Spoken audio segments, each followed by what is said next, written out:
Welcome back to today's video. Today is Friday, July 11th, 2025, and today we are going to be talking about Senator Joni Ernst from the state of Iowa, now on retirement watch ahead of the upcoming 2026 midterm elections. A lot of expectations around the state of Iowa as a state that Donald Trump won in the last presidential election by a massive 14 percentage points across the state.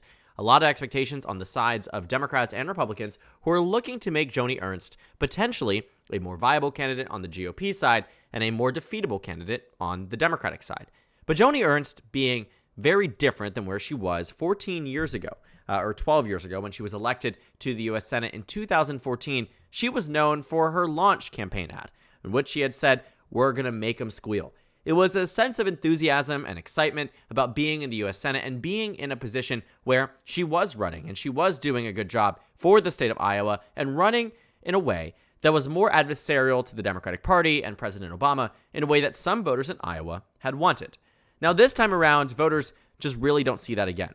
Republicans who work with her say that they don't see the fight in her anymore, and that ultimately their decision around whether or not she retires and their support for her really hinges on how she decides to navigate the next couple of months. And so Joni Ernst, who hasn't been super big about running for re-election, she did hire a re-election staff, but pushed off one of her key campaign events to later on in the fall, seems to be gearing up for the opportunity, should it present itself, to retire from the U.S. Senate. Now, Democrats look at this and say, what does this mean for us? The 2026 Senate race is gearing up to be some of the most contested ones across the country, and arguably for the right reasons. States like Maine have an incumbent Republican, states like North Carolina have Laura Trump potentially bearing up to run, and also the former popular Democratic governor. All around the states are shaping up to be quite positive for the Democratic Party.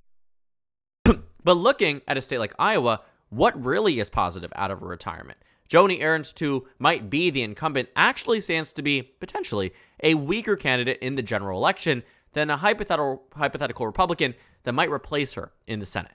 Taking a look at the list here of who might run, again, Joni Ernst has hired a re-election staff, but hasn't declared, hasn't done a major event, and hasn't even confirmed to the media that she is running for re-election in 2026.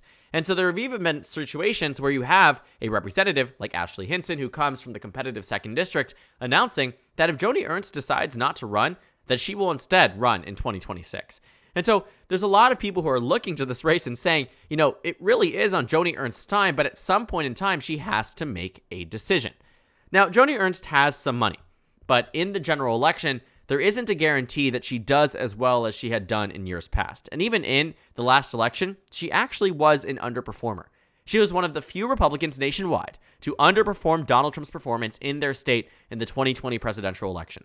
Donald Trump defeated Joe Biden by nearly 10 points in Iowa, only for Joni Ernst to defeat Teresa Greenfield by a margin of about 5.6%.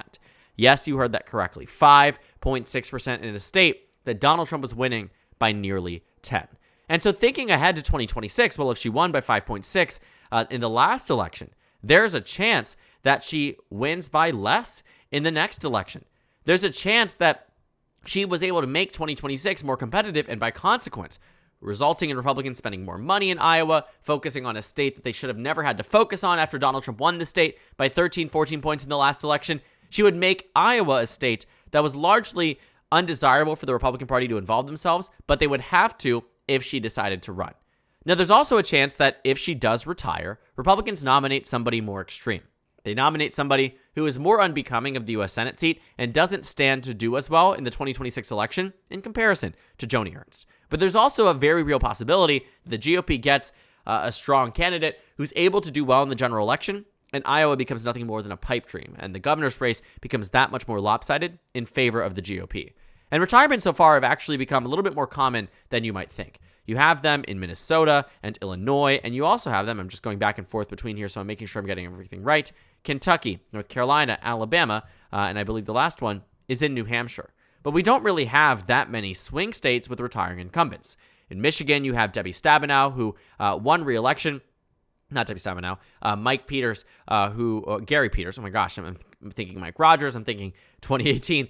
It is Gary Peters, who won in 2020 by just under 2 points against John James, actually, who's now in the congressional delegation from Michigan. Mike Rogers is running again in Michigan. That's why I switched to the names there.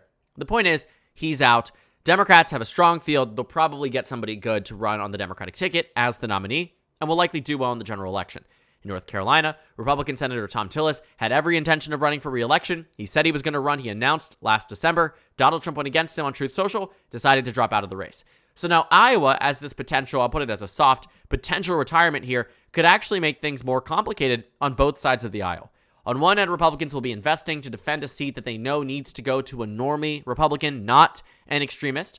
On the other end, if she decides to run, this race will still be a more competitive one than Republicans would have hoped for. And so it really is, in either direction, not so great for the national GOP. You avoid a competitive primary. You have a regular election where you're spending money on that regular election. On the other side, you're spending money on a competitive primary that you still might lose pending an endorsement from Donald Trump. And it makes Iowa that much more competitive because you just spent millions of dollars going after your potential, nominee. But it's also high risk, high reward. Could end up paying off. You could end up getting a good Republican nominee for the Senate race. But altogether, I wouldn't be super hopeful if I was the Iowa GOP. And so looking at this race here and looking at the opportunity that she might retire, I honestly think that it really is going to be a lot of pressure mounting on her. I think she's going to probably speak with someone like Donald Trump. She'll probably speak with the Republican leaders, people like John Thune and all the other members of the Senate delegation to make this decision. Does she decide to run again? Does she have what it takes to run again? Because like her colleagues have said, they don't see the fight in her anymore. In 2014, she came in very gung-ho. She won that election in 2014. We can actually pull it up using this tool here by a margin of roughly 8 points. She did well across the state. But 4 years later, she won by less. And she was, again, one of the few Republicans to actually underperform Donald Trump's performance at the top of the ticket. And thinking about what we saw in 2022, Democrats actually made the race a little bit more competitive than it should have. Chuck Grassley, who historically had won massive margins, won by the narrowest margin he had seen in a very long time, since his first election ever. Iowa was the closest it had been. And granted, it was a 12-point victory for Chuck Grassley. But he was popular.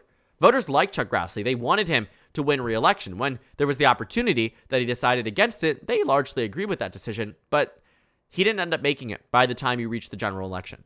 Taking a look at her popularity rating right now, only about 39% of voters in Iowa approve of the job that she is doing. She said she would come in, she would cut pork, she would make them squeal, she would do all these different things and make a name for herself nationwide, but after 2 terms in the Senate, voters in Iowa really don't like what she's doing. Chances are they'd opt for a replacement if they could snap their fingers and do so. But elections aren't like that. Republican primaries are often the most lopsided in one political party's ideology in a way that makes people not so great in a general election. It doesn't put them in a position that they are able to do well faced up against a strong Democrat. And the thing about the 2026 Iowa Senate race is that unlike 2022, Democrats are starting to really think that they have a reason to invest in this race.